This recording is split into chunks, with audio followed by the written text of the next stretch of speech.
Daí, gurizada, eu sou o professor Alessio e nós somos os Cacholas. Quer receber os nossos conteúdos? Não se esquece de se inscrever nas nossas redes sociais, ativa o sininho para receber as novidades. Então, bora lá!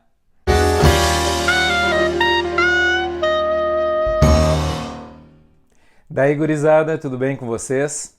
A nossa aula de hoje a gente continua a série de vídeos sobre calorimetria e hoje a gente vai falar sobre as trocas de calor. Então, eu vou explicar um pouquinho sobre o que são as trocas de calor e depois a gente vai praticar um pouquinho com alguns exercícios. Então, let's bora! Corpos que estejam em desequilíbrio térmico vão sempre trocar calor para atingir o equilíbrio térmico. Lembra que o equilíbrio térmico é quando eles atingem a mesma temperatura. Importante lembrar que o calor sempre passa do corpo de maior temperatura para o corpo de menor temperatura.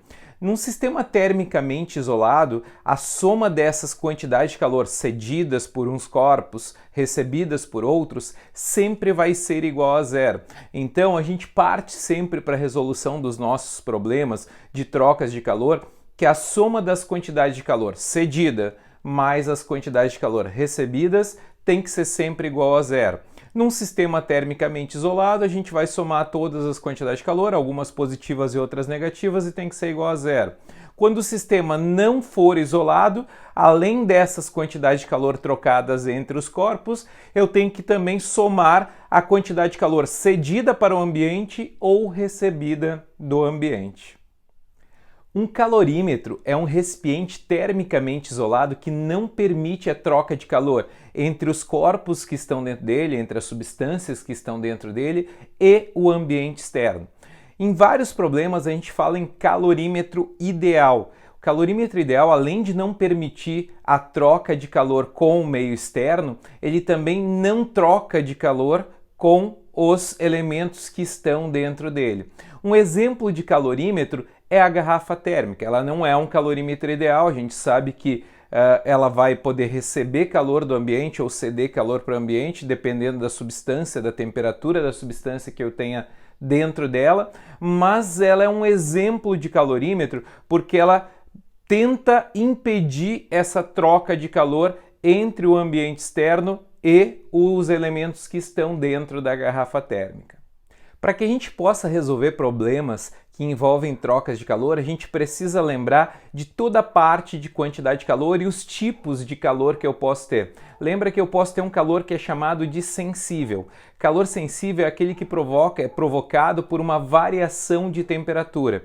Se eu estiver recebendo calor, eu vou ter uma variação de temperatura positiva. Se eu estiver cedendo calor, eu vou ter uma variação de temperatura negativa, mas sempre que eu tiver calor sensível é porque eu tenho variação de temperatura, ou se eu tenho variação de temperatura é porque eu tenho um calor chamado de sensível. E o calor latente é aquele devido à mudança de estado físico. Sempre que eu tiver uma mudança de estado físico, eu vou ter um calor latente. Se o corpo estiver recebendo calor, ele pode passar do estado sólido para o líquido, do líquido para o gasoso ou direto do sólido para o gasoso. Se ele estiver cedendo calor, ele vai passar do gasoso para o líquido, do líquido para o sólido ou direto do gasoso para o sólido. Lembrando que quando o calor é sensível, a gente usa que macete, Q igual a mc delta T para calcular a quantidade de calor sensível. E quando o calor é latente, a gente usa a quimolesa, Q igual a ml, para poder calcular a quantidade de calor latente. Vamos ver um primeiro exemplo aqui de aplicação, então. Um frasco contém 20 gramas de água a 0 graus Celsius. Em seu interior é colocado um objeto de 50 gramas de alumínio a 80 graus Celsius. Os calores específicos da água e do alumínio são, respectivamente, 1 caloria por grama vezes grau Celsius e 0,1 caloria por grama vezes grau Celsius. Supondo não haver troca de calor com o frasco e com o meio ambiente, a temperatura de equilíbrio dessa mistura será. Então, se não está tendo troca de calor com o frasco, é porque esse é um recipiente ideal, esse é um calorímetro ideal. Ele não vai estar trocando calor com os elementos que fazem parte do meu problema. Quem é que está trocando calor aqui? A água e o alumínio. Então, Então é importante sempre anotar os dados antes de resolver o problema. Isso vai te facilitar na hora de montar, na hora de substituir na equação. Então o que ele me deu?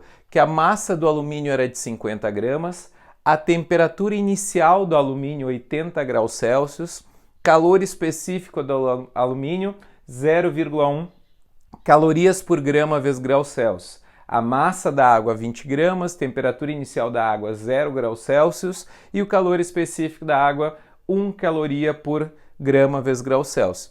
Eu queria saber a temperatura de equilíbrio. Eles estão trocando calor e eles só vão parar de trocar calor quando eles entrarem em equilíbrio térmico, ou seja, quando eles ficarem na mesma temperatura final. Então a temperatura final do alumínio vai ser igual à temperatura final da água, que é a minha temperatura de equilíbrio.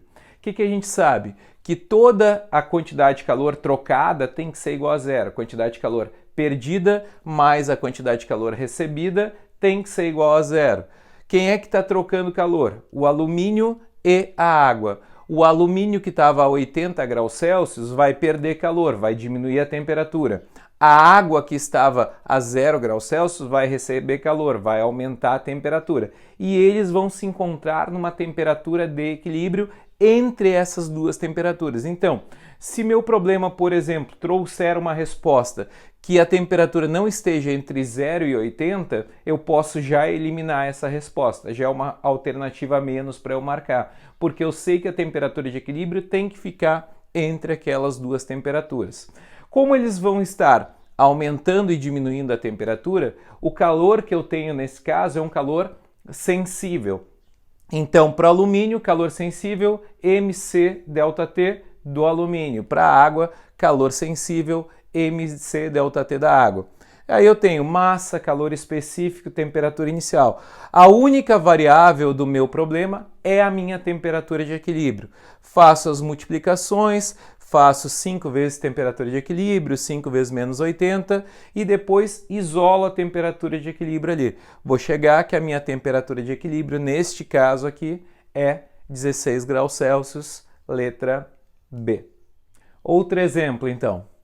Um bloco de massa 2 kg, ao receber toda a energia térmica liberada por 1000 gramas de água, que diminuem a sua temperatura de 1 grau Celsius, sofre um acréscimo de temperatura de 10 graus Celsius. O calor específico do bloco em calorias por grama vezes graus Celsius é, e aí me diz para usar o calor específico da água igual a 1 caloria por grama vezes graus Celsius. Vamos anotar os dados de novo. Ele me deu a massa do bloco, que é de 2 kg, e me deu a massa da água, que é de 1000 gramas. Aqui eu já tenho um problema, eu tenho duas unidades diferentes, então é importante converter. Como os calores específicos estão em calorias por grama vezes graus Celsius, melhor passar para gramas. Então, 2 kg, 2000 gramas. E aí a questão de fazer a leitura corretamente, porque aqui ele está me dando não a temperatura, e sim a variação de temperatura. Ele me diz que a água liberou energia térmica que fez a sua temperatura diminuir em 1 grau Celsius. Então, ele me deu a variação de temperatura da água. ΔT da água é menos 1 grau Celsius, porque ela diminuiu 1 grau Celsius a temperatura. Enquanto isso, o bloco sofreu um acréscimo da temperatura, então teve uma variação de temperatura também de 10 graus Celsius. E depois, o problema é da mesma forma como a gente resolveu o anterior. A soma das quantidades de calor tem que ser igual a zero. Quantidade que o bloco estava ganhando, mais a quantidade que a água estava perdendo, tem que ser igual a zero.